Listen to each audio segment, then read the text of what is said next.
हर हर महादेव. श्री शिवाय नमस्तुभ्यम. उद्या सोमप्रदोष महासंयोग. तर उद्या सोमवारी सोमप्रदोष सकाळी लवकर उठून स्नान करावे आणि स्वच्छ वस्त्रे परिधान करावेत. त्यानंतर प्रथम उपवासाचे व्रत घ्या आणि शिवलिंगाला शुद्ध जलाभिषेक करा.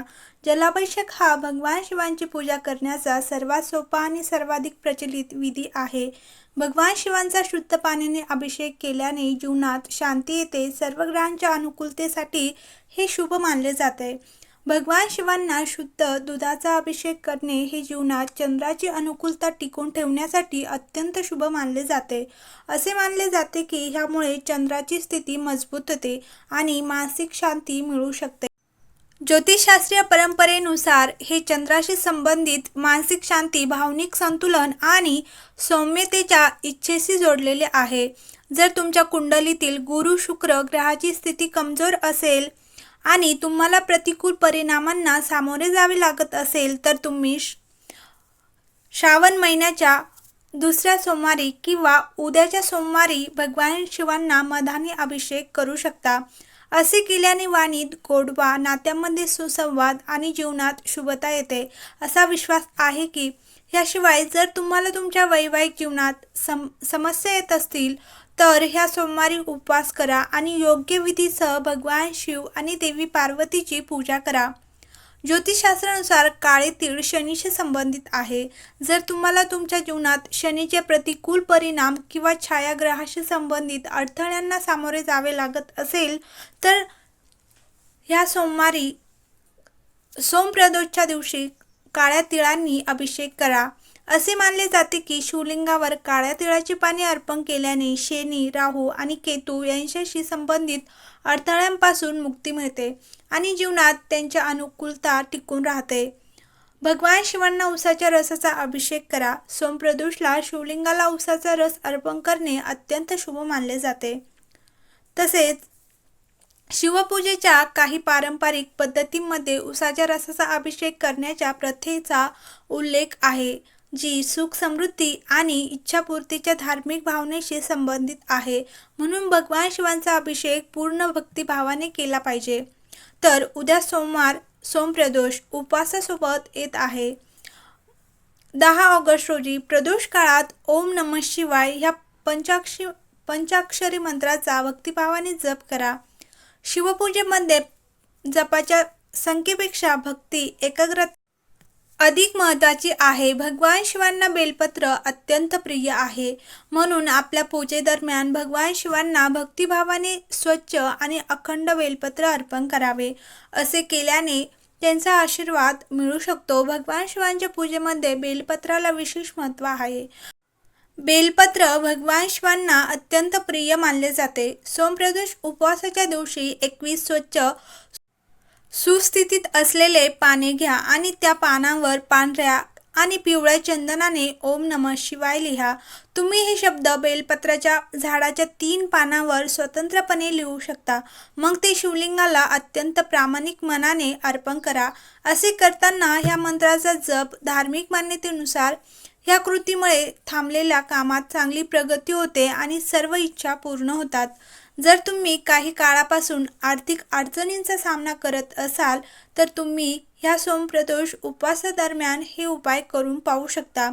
प्रदोष काळात शिवलिंगाला कच्चे दूध, काळे तीळ अर्पण करा. असे मानले जाते की पाण्यासोबत हे अर्पण केल्याने मानसिक त्रास हळूहळू कमी होतो. या पद्धतीमुळे केवळ आर्थिक अडचणी दूर होत नाही तर राहू आणि केतूचे नकारात्मक परिणामही लक्षणीयरित्या कमी होतात. पितृदोष असल्यास पारस शिवलिंगाचे दररोज पूजन करावे असा सल्ला दिला जातो. ह्यासह अनेक समस्या, अडचणी दूर होऊ शकतात असेही सांगितले जाते. पारस शिवलिंग घरात ठेवल्यास वास्तुदोष दूर होऊ शकतात अशी मान्यता आहे.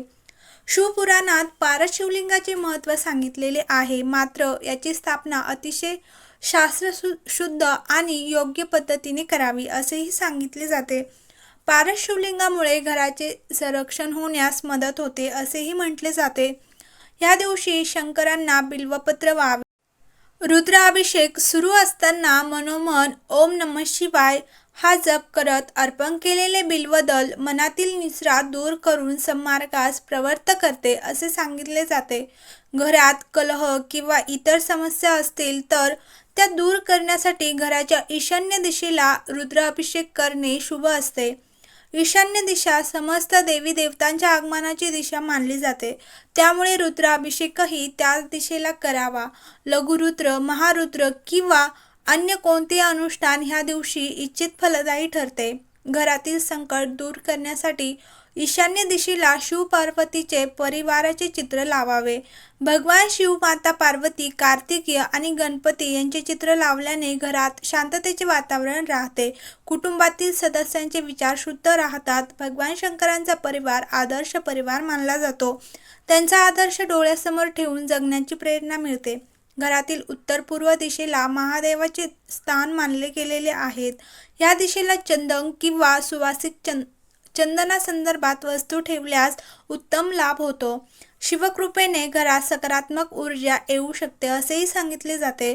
घरामध्ये कोणत्या प्रकारचा वास्तुदोष असेल तर त्याच्या निवारणासाठी घराच्या पूर्व किंवा उत्तर पश्चिम दिशेला बेलाचे झाड लावावे आणि त्याला पाणी घालावेत. प्रदोष काळी म्हणजे दिव्या लागण्याच्या वेळेला एखाद्या बेलाच्या झाडाखाली किंवा नुकत्याच लावलेल्या रोपाजवळ तुपाचा दिवा लावा. असे केल्याने घरातील वास्तुदोष संपुष्टात येतो अशी मान्यता असल्याचे सांगितले जाते. सोमप्रदोषला शिवलिंगाची पूजा कशी करावी तर सोमप्रदोषच्या दिवशी सायंकाळी म्हणजे सूर्यास्ताच्या आत प्रदोष काळात शिवलिंगाची पूजा केली जाते. ह्यावेळी तुम्ही शिव मंदिरात जाऊन सर्वात आधी 1 लोटा जल शिवलिंगाला अर्पण करावे. त्यानंतर गाईच्या कच्च्या दुधाने शिवलिंगाचा अभिषेक करावा. मग पांढरे फुलं, बेलपत्र, शमी, धतुरा शिवलिंगावर अर्पित करावे. शिवलिंगाची पूजा करताना मनात निरंतर शिवमंत्राचा जप करावा.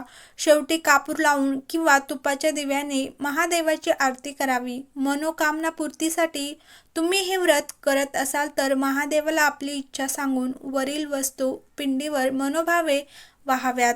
यामुळे महादेव व देवी पार्वती दोघांची कृपा प्राप्त होते असे म्हणतात.